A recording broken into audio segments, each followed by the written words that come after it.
Good afternoon and welcome to the blooloop V-Expo. We've got a really exciting session of speakers lined up today, and we're going to be really focusing on retailtainment. We've witnessed an exponential growth in online sales, and the recent global pandemic has only accelerated this. In a world where you can buy everything at the touch of a button, sitting in your dining room or wherever you may be 24/7, retailers have got to work extremely hard to get people to get up off the couch and go and travel to bricks and mortar stores.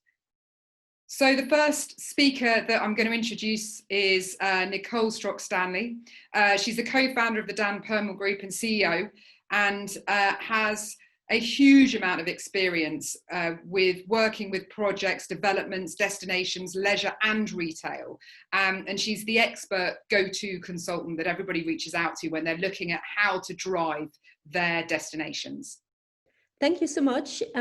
Today I'm going to talk about smart retail and how we can actually learn from the leisure industry, and what we can do for the new okay, I have to start again.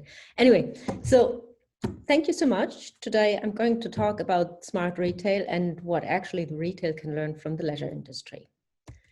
So, but first of all, we have to start with a universal truth. Everything that can be digitalized will be digitalized, even the schnitzel. You would wonder, why is the schnitzel digital? Because you can order it online. So everything that you can order online, more or less, is a digital service.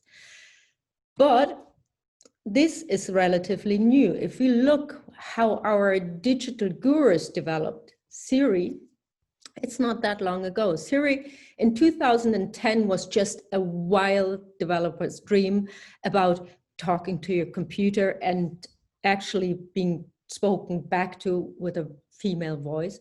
So, and now over the past couple of years, it actually accelerated. There is nearly an Alexa or a Google Assistant in every device we have.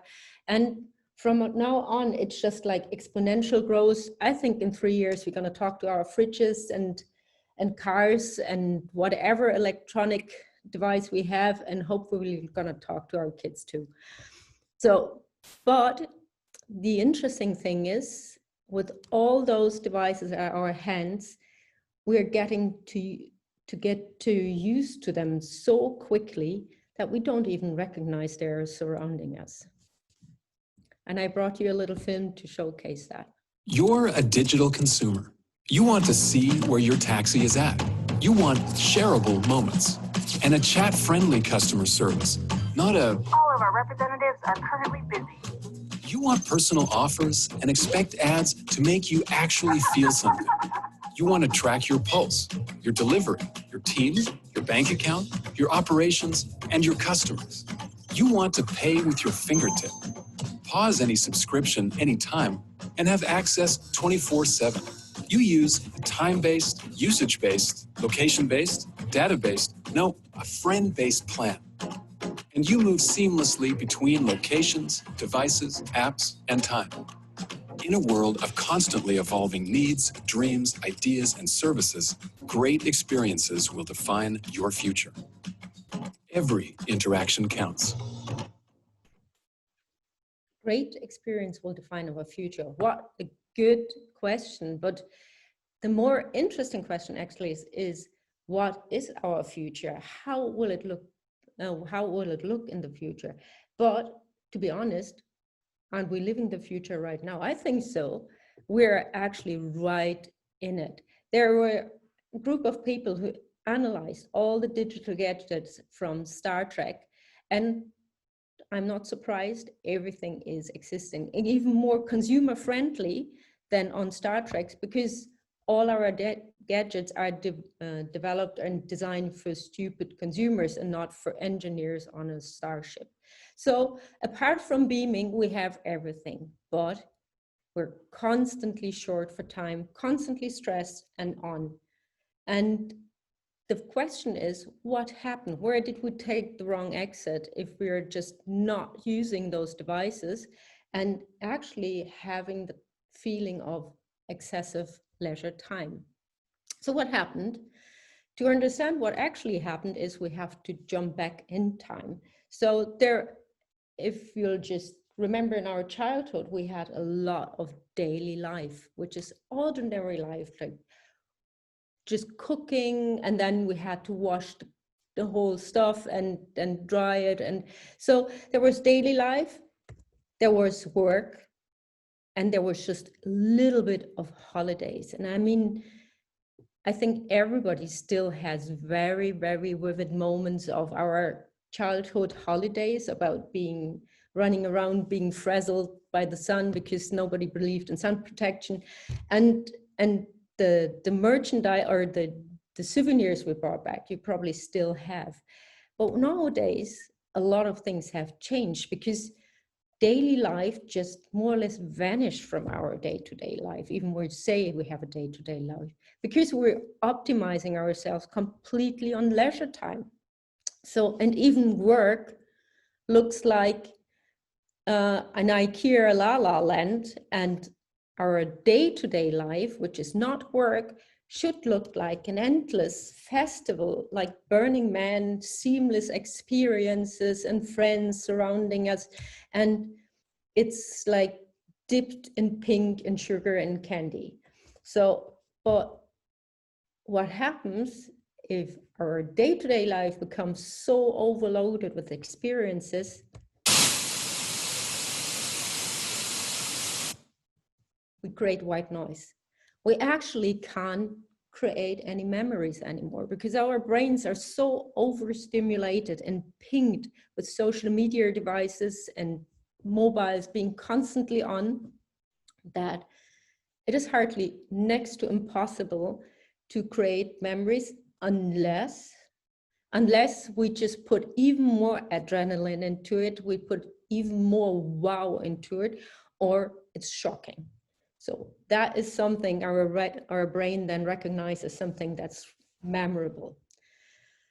So is it then possible to create retail experience with our overstimulated brains or memories, unless we lose Polaroids and then we go actually physical through our land?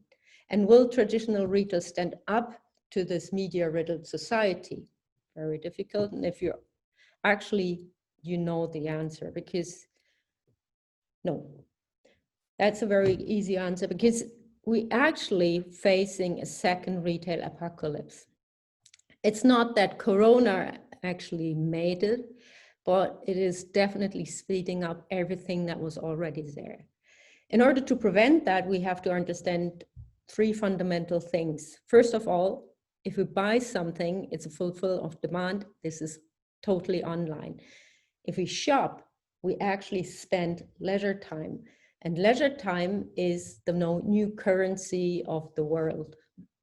Because people invest time, not money. Something we only knew from super rich people, because if their resources are unlimited, their money resources, but their lifespan is very limited, you get really nitty-gritty about where you invest your life, as well as you will get nitty-gritty if you have very little money resources. But funnily enough, young people completely work the same way. They first think about how much money I want to spend, and secondly, they decide of how much first of all, lifetime and then money.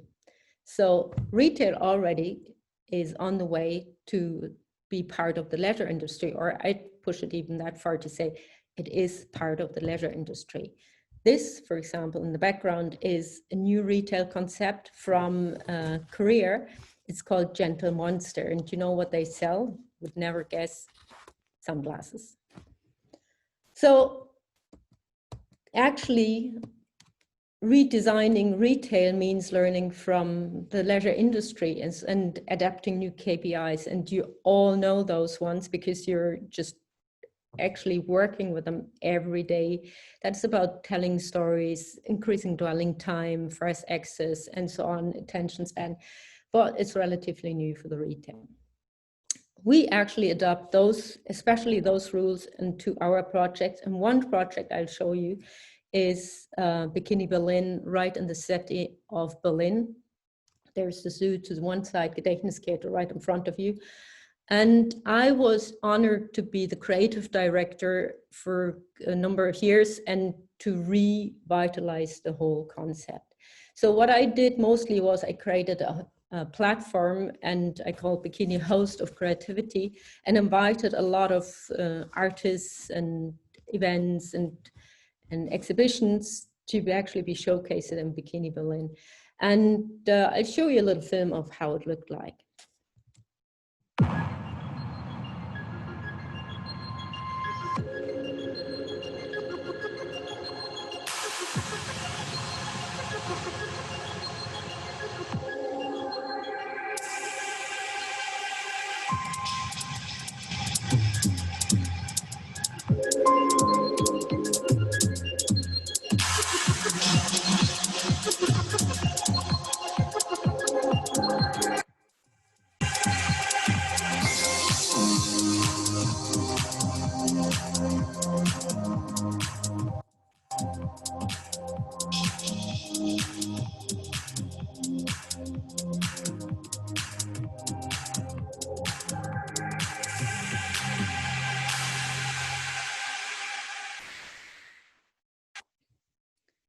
This worked so well that we actually could target with our events specific target groups through making relevant content for special blogs like Gwyneth Paltrow's blog Goop, and we knew 2 weeks later we had the Americans in the house.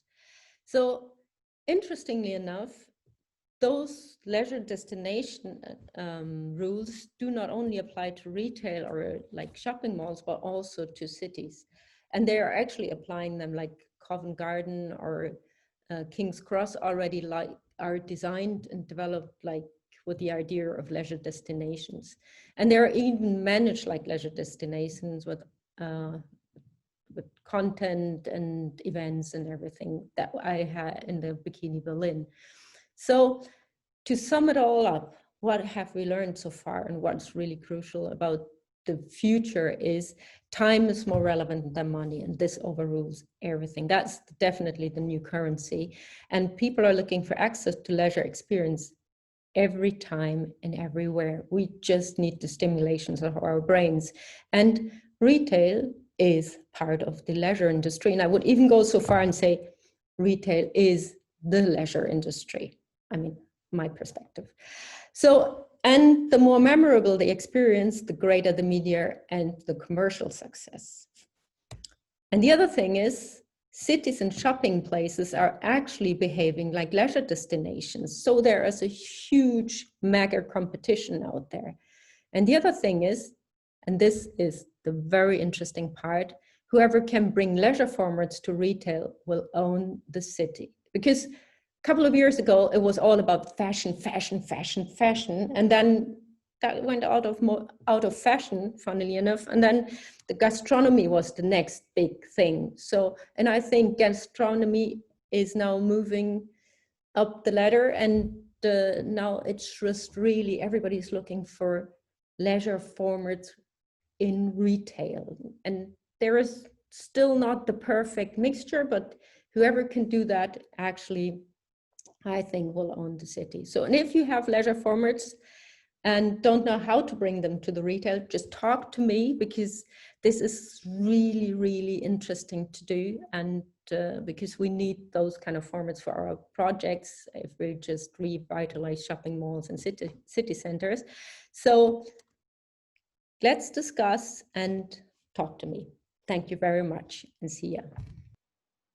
Our next speaker is Howard Samuels, and Howard's got over 30 years of experience in all aspects of commercial real estate, with a real emphasis on retail, entertainment and mixed use projects. So he's going to talk to us today about what he's seeing in the real estate sector. Hi, my name is Howard Samuels. I'm President CEO of Samuels & Company, Inc. We're a real estate advisory, brokerage, and development services based in Los Angeles. We cover North America. Our company has completed over 100 transactions for the location-based industry that comprises approximately 2.5 to 3 million square feet, or 250,000 to 300,000 square meters. We've worked throughout North America, including Canada, United States, and Mexico. And our primary focus is site search and helping attractions find the right locations in the right markets, analytically, on the ground, and then in transactional work. And we also do asset management. So once the attractions open and operate, we help them with anything that relates to real estate. We focus on tenant representation and landlord representation, mostly tenant representation. We have the privilege and pleasure of representing Merlin Entertainments in North America for the last almost 14 years. And we also represent Andretti Indoor Karting and Games, which started about 12 years ago, but it's expanding now throughout the South and Northeast and Midwest. We also represent the RSG Group, which is the largest health club operator in Europe. They recently bought Gold's Gym and now one of the largest health club operators in the world. And we're doing advisory work for Meow Wolf. We also are helping select landlords on location-based entertainment attractions.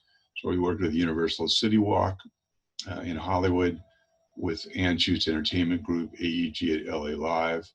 We also worked with Custamadas in Costa Rica and on Puerto Rico Live in downtown in Puerto Rico. Today, I'm going to be speaking about post-COVID world and its impact on real estate, and focus primarily on three aspects. One is challenges, short and long term. Two is understanding rent, occupancy, and some potential future opportunities. And three is talking a little bit about digital platforms. On the first topic of the challenges, the short term and long term. Short term, we believe, is 6 to 9 months. So getting through the still ongoing post-COVID pandemic and what that means the next 6 to 9 months, especially during the flu season in the upper hemisphere, the summer season in the lower hemisphere. And what is it, where will the world be in March to June of next year? Long term, it would be 12 to 24 months and maybe as long as 3 years from now before vaccines and normal life kind of goes back to the idea of what normal meant. On the short term, we believe that occupancies need to be really, really understood. And by occupancy, we basically mean the total amount of money on rent or real estate matters as a numerator, and denominator is what your total revenue is or what your approximate revenue is on an ongoing basis. That's our definition of quote unquote occupancy for each attraction. In the short term, 6 to 9 months, clearly some attractions are only operating at 25 to 35%.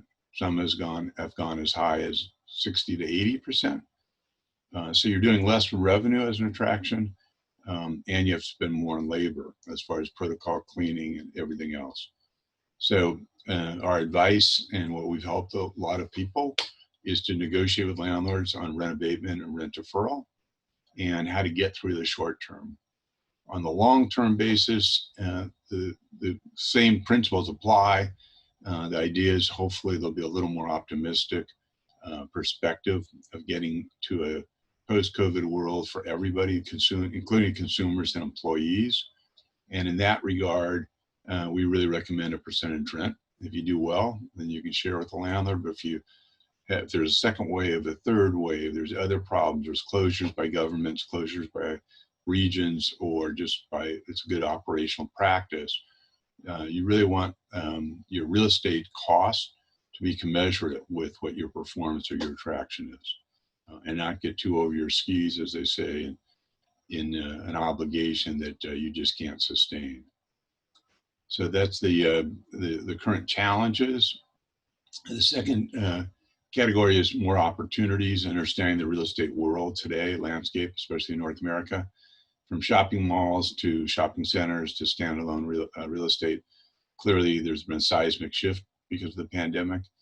And what we're seeing is the opportunity to work with some landlords that want to take the time to start really understanding the business model of the operator. And we're big believers in explaining to landlords, whoever you need to work with, cities, landlords, REITs, individual investors, entrepreneurs, that here's the number of visitors I'll get, here's my per caps, here's my gross revenue, here's my EBITDA, and I can't afford an occupancy total cost for real estate that exceeds 8 to 10% of my revenue. And unfortunately, in the past, up till now, a lot of landlords don't seem to be that patient or willing to really understand attraction business.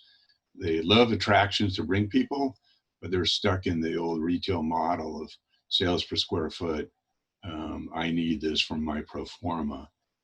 But with increasing vacancies, bankruptcies, and e-commerce due to the pandemic and acceleration of that process, I think more landlords are going to be open now and willing to kind of at least listen more and more to what is the operation, who's their customer profile, what do they bring to my property, is there a way we can maybe work on a transaction?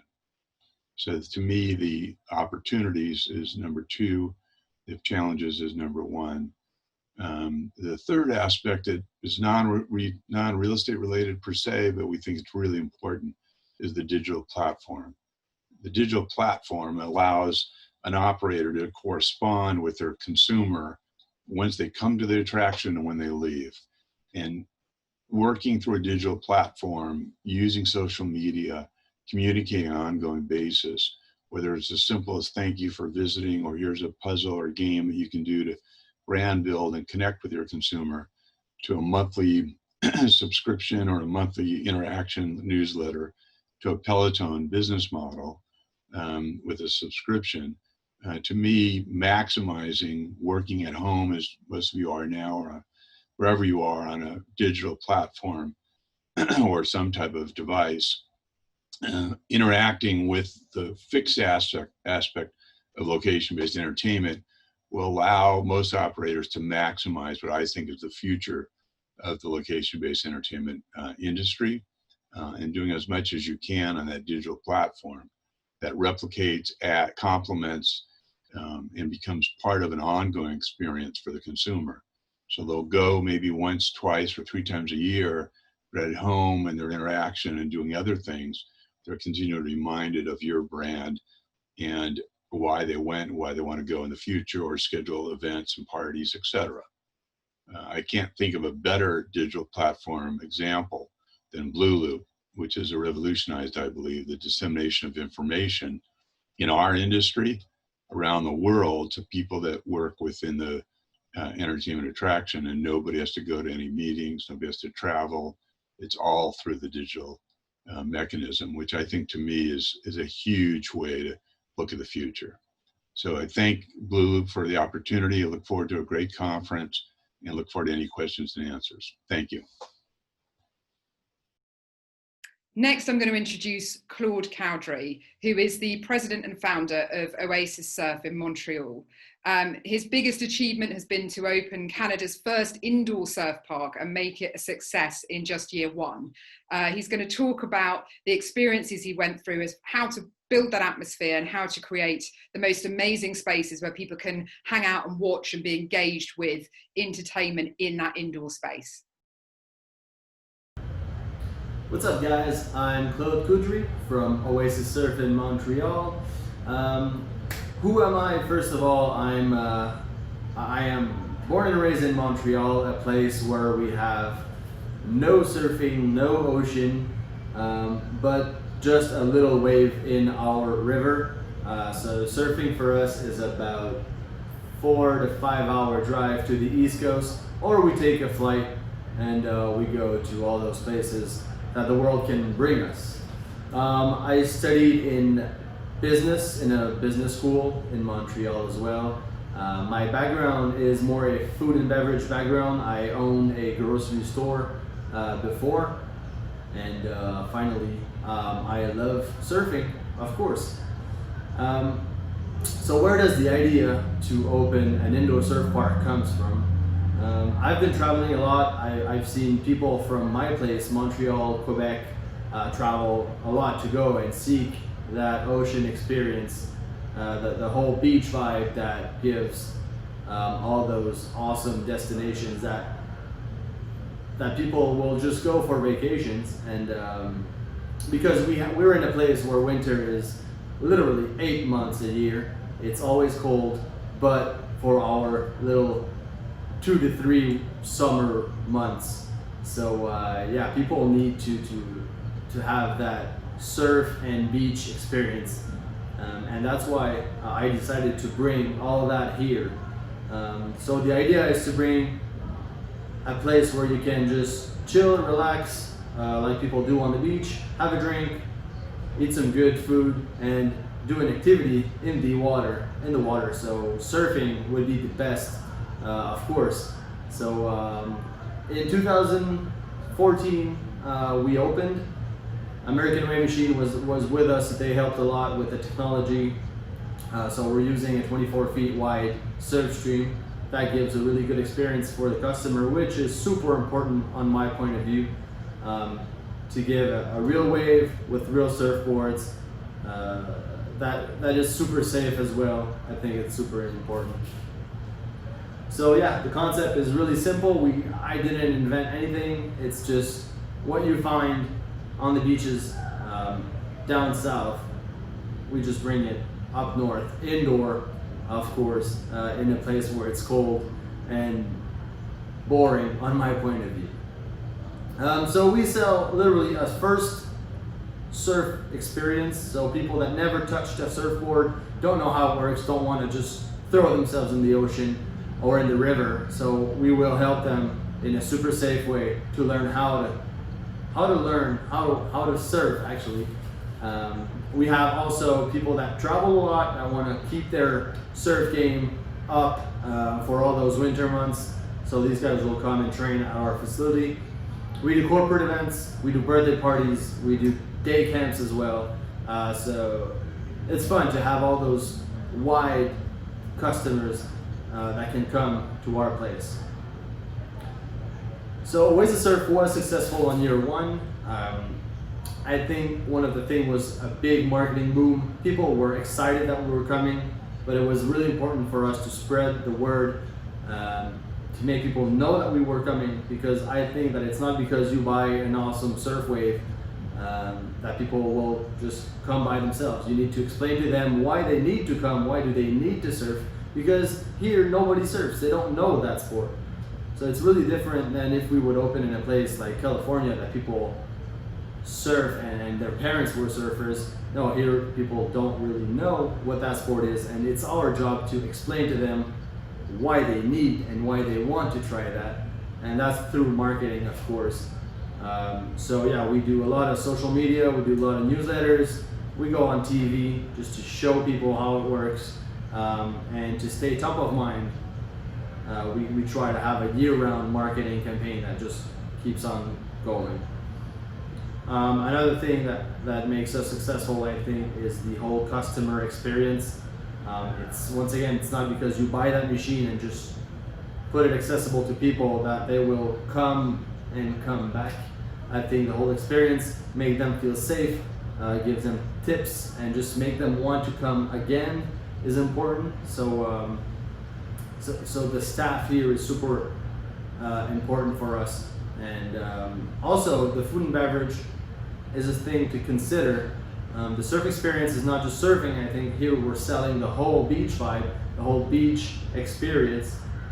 So if you take let's say you take your whole afternoon to come at Oasis Surf, you will surf, of course, but not necessarily, and some won't surf, so they want to taste the whole place. So it's through a poke bowl, lobster roll, tacos, and good drinks and beer that we can really make these people enjoy their experience as well. Challenges that we had were, of course, to learn all that seasonability. That word is hard. Seasonability. Anyways, go through seasons. Summer is fun. Fall and spring is boring for us. Winter is good. So really, we're experiencing all that seasonability thing through the year. So yeah, we need to really cash in the good moments to be ready for that low seasons. But in the end, after a year or two, you understand how it works, and you can go and have a good budget through that. Besides that, I mean, maintenance is important. You have big equipment here. We need to just make sure it works all the time. We don't want any downtimes. And up to now, it's been pretty okay. The time that something happened, we closed for, let's say, a day or two, but nothing more. So that's pretty good on that side. Other stuff is stay top of mind for the customers is our big challenge. We're not something that people think of out of the bat when they have some free time. So we need to stay in their mind and say, hey, we exist. You want to try surfing? That's something really important to do. And so just spread the word, be out there, have some influencers, make them be on your social media feed and everything. So yeah, definitely something you want to do. So yeah, Oasis Surf is in a mall, which is the second biggest mall in Canada, 25 million visitors a year. And that's good for us, and I think we are really good for them as well. Since we bring people from so far, let's say in the summer, I see people come and drive 4 to 6 hours. They'll come from Ontario or far regions in Quebec. We've had people taking flights to come and try the wave. So that's something really good for the mall, because these people wouldn't come in other circumstances. And another thing that I think is good for us is that we have 3 walk-ins that we wouldn't have if we were in a remote place. So the mall is really good for both of us. Another thing that we bring to the mall is that customers will stay longer in the mall, because they will go and have some, let's say they just come and watch the surfers. Well, it's a little break they take from their shopping thing. So yeah, I think it's really good for both of us. COVID-19, how was it for us? COVID-19 was a hard time. We closed our business for 3 months.